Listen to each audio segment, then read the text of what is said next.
उपासक को चाहिए कि जब कभी इन दो प्रकार के महापुरुषों का जो भ्रष्टाचरण या पिशाचाचरण, इन दोनों तो दूर से प्रणाम करके, ना सानिध्य ना नजदीक ना चरण छूना, दूर से प्रणाम करके चल दे। इनके प्रति कभी अशुद्ध भावना भी न लावे, क्योंकि वहां क्षमा शब्द नहीं है। जैसे आग में क्षमा शब्द नहीं है, अगर आपने प्यार से भी स्पर्श किया तो दाहिका शक्ति जला देगी, और रोष से भी स्पर्श किया तो उसकी दाहिका शक्ति आपको जला देगी। सात्विक आचरण वाले महापुरुषों के द्वारा परम मंगल होता है और वही सिद्धि प्राप्त करना उचित है। इस कोटि के ये सब भगवान शंकर स्वरूप हैं, इनको केवल प्रणाम है, ना इनके आचरण अनुकरणीय है, ना इनकी स्थिति परिचय में आ सकती है। तो कैसे सिद्ध हुआ जाए?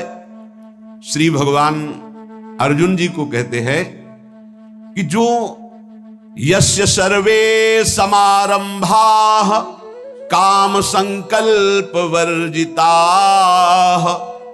ज्ञानाग्निदग्ध कर्माणम तमाहु पंडितम बुधा। यह है आचार्य कोटि से सिद्ध हुए महापुरुषों का स्वभाव स्थिति। यस्य सर्वे समारंभाः काम संकल्प वर्जिता, जिनके संपूर्ण कर्म का आरंभ कामना से या संकल्प से नहीं होता है, स्वाभाविक। चलो परिक्रमा चलते हैं, तो ऐसा कर लिया, कोई संकल्प नहीं, कोई कामना नहीं कि बैठे बैठे कामना का चिंतन हुआ, इसका फल ये होगा, इसका फल। यस्य सर्वे समारंभा काम संकल्प वर्जिता, ना कोई कामना और ना कोई संकल्प, जिसके ऐसे कर्म होते हैं, कोई कामना नहीं, कोई संकल्प नहीं, और जो ज्ञानाग्नि के द्वारा जिनके कर्म भस्म हो चुके हैं, वो परम ज्ञानी, वो पंडित जन कहे जाते। पंडित जन में भगवत प्राप्त, पंडिता समदर्शिना, वो समदर्शी महात्मा को ही पंडित कहते हैं। जो विषयों का बार बार चिंतन होता है तो विषयों की कामना होती है, कामना से विषय भोग की इच्छा होती है। जो कामना हुई संकल्प बना विषय भोग, इसे संसारी पुरुष कहते हैं। ये बंधन युक्त पुरुष है। जायतो विषयान पुंसा संगास्तेषु उपजायते संगात संजायते कामः कामः क्रोधो भी जायते क्रोधात् भवति सम्मोहा सम्मोहात् स्मृति विभ्रमा स्मृति भ्रंशात् बुद्धिनाशो बुद्धिनाशात् प्रणश्यति। ये सर्वनाश बंधन कारक बार बार विषयों का चिंतन, उनकी कामना, उनका संकल्प, चाहे वो जीवन में उपयोगी वस्तुएं हो, सुख देने वाली हो, उसकी कामना होती, उसका चिंतन होने पर उसका संकल्प बनता है, उनकी क्रिया होती, इसी में सारा संसार फंसा है। ध्यान दीजिए, चाहे जितनी उपयोगी वस्तु हो उनका चिंतन होता है, उसकी संकल्प वृत्ति बनती है, कामना के बाद फिर क्रिया होती है और इसी का परिणाम भोगना पड़ता है। वो शुभ हो या अशुभ दोनों बंधन कारक है। लेकिन जो महापुरुष हैं, निरंतर प्रभु के चिंतन में निमग्न हैं, तो उनका विषय चिंतन नहीं होता, इसीलिए कोई भी विषय भोग उनकी कामना से नहीं होते। भोजन सामने आ गया, पूर्वाभ्यास बस वो पाया जा रहा है। पूर्वाभ्यास यदि मीठा का है तो मीठे की तरफ ही हाथ बढ़ेगा, उनकी कोई स्वाद की बुद्धि नहीं है, लेकिन स्वाभाविक हो रहा है। बिल्कुल ये समझो कि जैसे दर्पण के सामने आप जाओगे तो जैसे हो वैसा दिखाई देगा आपका प्रतिबिंब। ऐसे उन महापुरुष के सामने उनको दर्पण समझो, जैसे तुम गए वैसे ही तुम्हें जाकी रही भावना जैसी, प्रभु मूर्ति देखी तिन तैसी। आपसे ठीक वैसे व्यवहार करेंगे, लेकिन आप पहचान नहीं सकते कि ये इस व्यवहार से बहुत परे हैं, क्योंकि उनके अंदर विषय चिंतन नहीं रहता, निरंतर भगवत चिंतन होता है। इसलिए उनके अंदर कोई कामना नहीं रहती, इसलिए कोई संकल्प नहीं बनता, इसलिए बिना संकल्प की क्रियाएं हो रही। अब जो कामना और संकल्प करके क्रियाएं कर रहे हो, कैसे पहचान पाएंगे? उनका सारा कर्म बिना कामना और संकल्प का होता है। ये कामना और संकल्प दो बीज हैं संसार के, इसी से संसार वृक्ष में वो बंधा हुआ है। यद्यपि ना ही बंधा फिर भी बंधा है। कामना और संकल्प दो बात, इसी से कर्म होते हैं, इसी से उसको फल भोगना होता है। दो बातें, और ये दो बातें ज्ञान में या भक्ति में भस्म हो जाती हैं, कामना और संकल्प, तो बीज ही नहीं पड़ता कर्म का। वो कर्म अकर्म हो जाता है, वो बांध नहीं पाता है। कामना और संकल्प रहित, कामना और संकल्प, ये खूब भजन करो, उसी से जाएंगे। या सुंदर विवेक हो गया तो देह भाव रहित चिंतन है तो कामना नहीं, देह भाव रहित चिंतन है तो संकल्प नहीं। क्रियाएं होंगी, क्रियाएं जैसे ढलान में इंजन बंद कर दो, गाड़ी फ्री छोड़ दो, वो चलने लगेगी ना। ऐसे सिद्ध महापुरुष का जीवन चलता है। इंजन बंद है, संकल्प नहीं है, कोई कामना नहीं है, पर आपको क्रियाएं होती दिखाई दे रही। वो संकल्प रहित महापुरुष, समझ पाओ तो। जैसे ढलान में गाड़ी का इंजन बंद है, बिल्कुल पेट्रोल खर्चा नहीं हो रहा, पर गाड़ी चल रही है। ऐसे सिद्ध महापुरुष का जीवन चल रहा है, कोई संकल्प नहीं, कोई कामना नहीं। जैसे रोड में पेट्रोल भी खर्चा होगा, इंजन भी चल रहा है, उसको चलाना भी है। ये संसार के रोड की यात्रा है। और जिनका काम हो गया, उनका बंद इंजन पर गाड़ी चलती नजर आ रही है, वो क्रियावत दिखाई दे रहे हैं, लेकिन उनका कर्म अकर्म है, क्योंकि ना कामना है ना संकल्प है, ना पेट्रोल खर्चा हो रहा है, ना इंजन चल रहा है, ढलान में गाड़ी जा रही है। यही दो बीज हैं संसार में बांधने वाले, कामना और संकल्प। इसीलिए संकल्प रहित जीवन, कामना रहित जीवन बनाने के लिए निरंतर नाम जप करो। सिद्ध महापुरुष में संकल्प और कामना नष्ट हो जाते, नहीं रह जाते, केवल कर्म होते रहते। इंजन बंद है, पेट्रोल खर्चा नहीं हो रहा, केवल गाड़ी चल रही, शरीर की यात्रा हो रही, कोई कर्मों का उनके कर्माणि श्रुति बोधिताम नितराम कुर्वन्त मां। शास्त्र के अनुसार कर्म करे या ना करे, कोई फर्क नहीं। स्थिति जीवन मुक्त, उसके द्वारा लोक संग्रहार्थ, कर्तव्य परंपरा की सुरक्षार्थ संपूर्ण कर्म होते रहते हैं। वो सब अकर्म होते हैं। वो शुभ कर्म या अशुभ कर्म उसे बांधने वाले नहीं होते। ये स्थिति प्राप्त करने के लिए मानव जन्म मिला। बिना कर्म किए कोई एक क्षण भी नहीं रह सकता। कामना और संकल्प रहित कर्म उसे बांधते नहीं। सब कामना और संकल्प से कर्म कर रहे हैं, इसीलिए सब बंधे हुए हैं। समारंभा, कह रहे कि ना कामना हो और ना कर्म करने की इच्छा हो, एक ये स्थिति होती है। ना कोई कामना है और ना कोई कर्म करने की इच्छा है, ये ज्यादा ठीक नहीं है। वो जैसे मोटर गैरेज में खड़ी है, ना इंजन चल रहा ना पहिया चल रहा है, नहीं, मोटर का प्रयोग चलने पे है, खड़ी है तो मात तो नहीं। ना कामना है ना कर्म है, ठीक नहीं। दूसरा है, कामना होती पर कर्म नहीं होती। मोटर चालू करने पर इंजन तो चलने लगता है, पर पहिया नहीं चल रहे, खड़ी खड़ी स्टार्ट कर दो, ये भी ठीक नहीं। फालतू में पेट्रोल खर्चा हो रहा है, इंजन चल रहा है। कामना है, इंजन चल रहा है, पर कर्म नहीं, बैठे बैठे मनोरथ हो रहे, ये भी ठीक नहीं। तीसरा, कामना होती है और कर्म भी होती है। मोटर भी चालू है और पहिया भी चालू, अर्थात रफ्तार से चल रही है, ये भी ठीक नहीं। क्यों? क्योंकि कामना से कर्म होते जाएंगे, कर्म से कामना होती जाएगी, ये तो सृष्टि का चक्र चलता ही रहेगा। बोले कामना नहीं है पर कर्म हो रहे हैं, बोले ये ठीक है। क्या? बोले निरापद ढलवा मार्ग है, इंजन बंद है, पेट्रोल का खर्चा नहीं, पर गाड़ी चल रही है, ये जरूरी है। ये सिद्ध महापुरुष भगवत प्राप्त की ऐसी स्थिति होती है कि कामना संकल्प रहित है पर कर्म हो रहे हैं। शायद समझ में आ रहा हो या ना आ रहा हो, क्योंकि गूढ़ विषय है। क्योंकि कामना और संकल्प में ये सब विचरण कर रहे, कैसे समझ पाएंगे? एक है जो कामना नहीं है और कर्म नहीं है, भगवान उनकी बड़ाई नहीं कर रहे। गाड़ी का प्रयोग क्या है? गाड़ी का प्रयोग है यात्रा होनी चाहिए, गैरेज में खड़े खड़े खराब हो जाएगी। शरीर का प्रयोग क्या है? जगत मंगल होना चाहिए।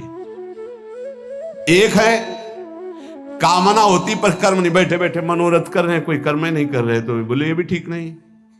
एक है कामना भी होती है और कर्म भी होती है, बोले ये भी ठीक नहीं, क्योंकि कामना से कर्म, कर्म से कामना, कामना से कर्म, ये बंधन बना रहेगा। बोले ठीक क्या है? बोले कामना और संकल्प ना हो और कर्म हो। ये इंजन भी ना चले, पेट्रोल भी खर्चा ना हो, गाड़ी चल रही है।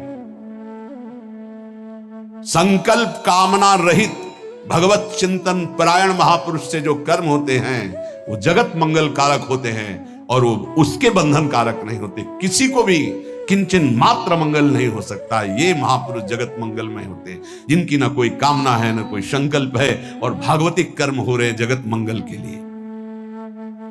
चौथी अवस्था ये उत्तम मानी गई है कि कामना संकल्प ना हो और कर्म हो।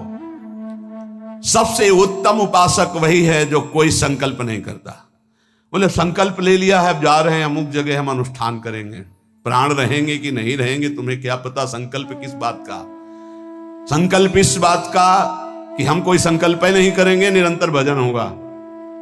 संकल्प केवल इस बात का कि हमारे अंदर कोई संकल्प ही विकल्प नहीं होगा। राधा राधा राधा, जब तक श्वास है तो राधा राधा चल रही। उत्तम उपासक वही है जिसके कोई कामना और संकल्प नहीं और भागवतिक कर्म हो रहे हैं। ऐसी अवस्था को भगवान ने सिद्ध महापुरुष कहा है, ज्ञानी कहा है, उसे पंडित कहा है। कोई कामना नहीं, कोई आपसे पूछा जाए कि आप ये सब क्यों कर रहे हैं तो आपके पास उत्तर नहीं होना चाहिए। नहीं, भजन करते हैं, मंगल होगा, कल्याण होगा, ये सब सुनने वालों की बातें हैं, आपकी नहीं होनी चाहिए। आप भगवत मार्ग के पास आप भजन क्यों करते हैं? ईमानदारी से खोजिए तो आपको उत्तर नहीं मिलना चाहिए। क्यों करते हैं पता नहीं। आप सेवा क्या चाहते हैं इससे? अगर पूछे कि वास्तविक क्या चाहते थे, यही चाहते हैं ये सेवा होती रहे। नहीं, इसका फल क्या है? यही सेवा होती रहे। भजन का फल क्या है? यही भजन होता रहे। आपके जीवन का फल क्या है? जीवन ऐसे ही व्यतीत हो, श्री धाम वृंदावन में प्रिया जी का यश गाते हैं। नहीं, इसका फल क्या है? यही फल है और कोई कामना नहीं, कोई संकल्प नहीं। समारंभा, महापुरुषों के द्वारा ऐसे कर्म होते हैं सुचारू रूप से सांगोपांग सबका मंगल करने वाले।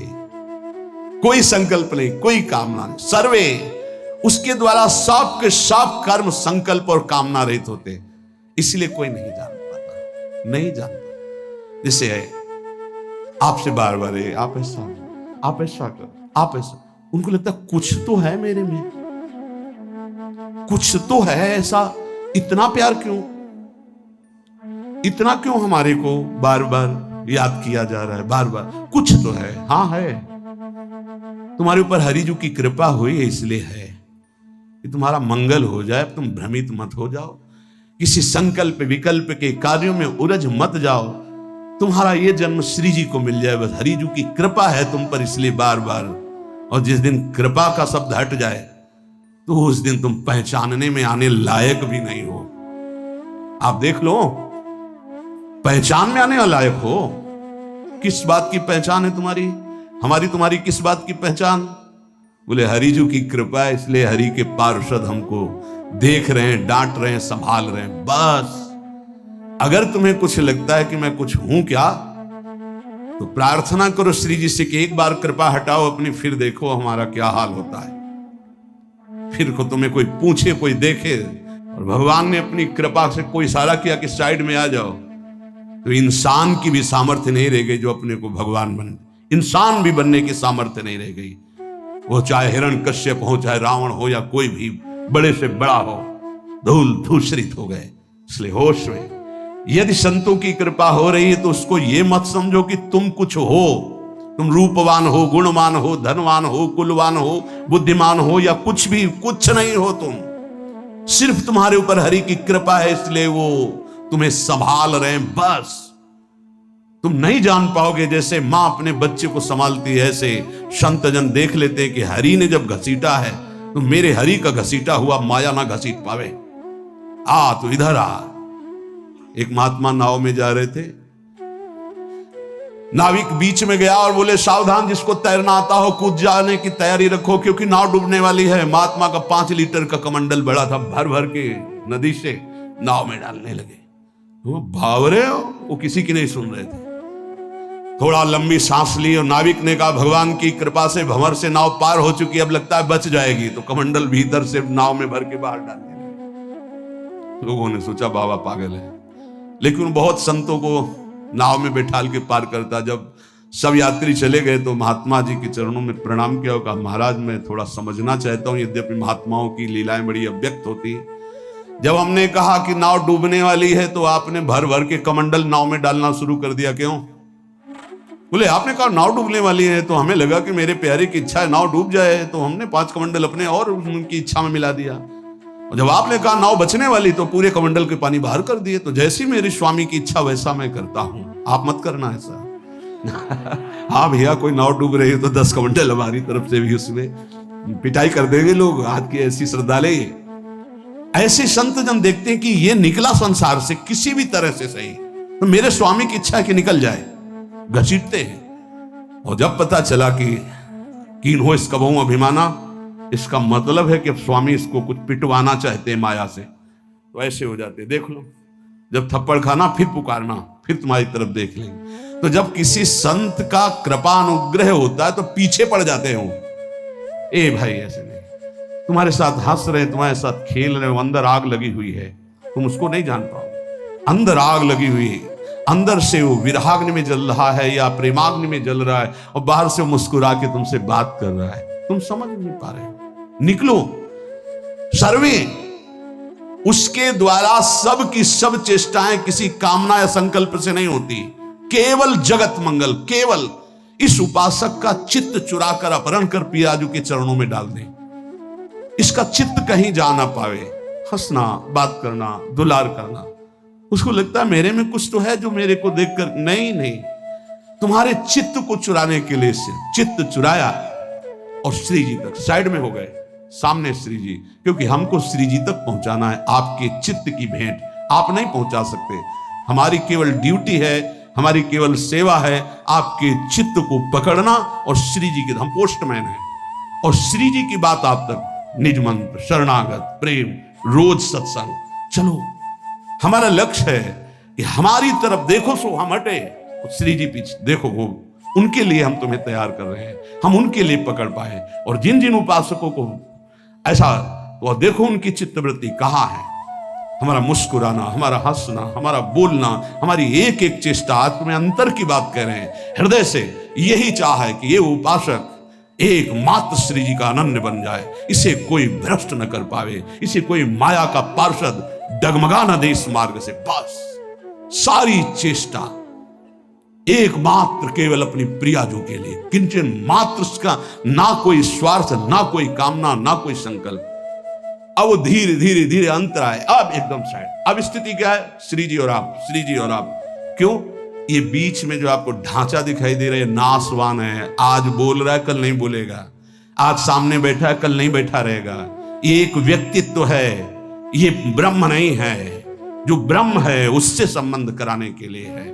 इसका जो सारा नाटक है वो केवल आपके चित्त को चुरा के प्रियाजू तक पहुंचाने, चाहे वो रोष भरा हो या प्यार भरा हो। ज्ञानाग्नि दग्ध कर्मणाम, कर्मों का संबंध शरीर से है और हृदय का संबंध प्रभु से है। यह है भक्त का जीवन। और ज्ञानी स्वरूप में स्थित रहता है, ना शरीर से संबंध रखता है, ना कर्मों से संबंध रखता है। इसलिए उसका ना आरंभ होता है ना अंत होता है, वो अनंत महिमा में स्थित होता है। शरीर और क्रिया ये संसार प्रकृति से अभिन्न है, स्वरूप और परमात्मा ये अभिन्न है, डिपार्टमेंट बिल्कुल अलग है। स्वरूप और परमात्मा तत्व ये अभिन्न है, शरीर और क्रिया ये अभिन्न है। तो न शरीर से मतलब है न क्रिया से मतलब है उस ज्ञानी महापुरुष को। और भक्त शरीर और क्रियाएं सब प्रभु को समर्पित कर चुका है, इसलिए कोई कामना नहीं, कोई संकल्प नहीं। तबाहु पंडितम बुधाहा, जो कामना संकल्प का त्याग करके जगत मंगल के लिए कर्म होते रहते हैं, भगवान कह रहे तमाहु पंडितम बुधाहा, वो परम ज्ञानी हैं। कर्मों का त्यागी तो लगेगा कर्मों का त्यागी है, लेकिन कर्म करता हुआ कर्म फल और कर्म संकल्प का त्यागी, ये सबसे बड़ा महापुरुष है। ये भगवान है। भगवान को कुछ प्राप्त करना है क्या, फिर भी कर्म में लगते हैं ना। पूरे जीवन चरित्र को पढ़ करके देखिए, ऐसे ही भगवत प्राप्त महापुरुष होते हैं। बाहर से कर्म त्याग करने की महिमा नहीं है,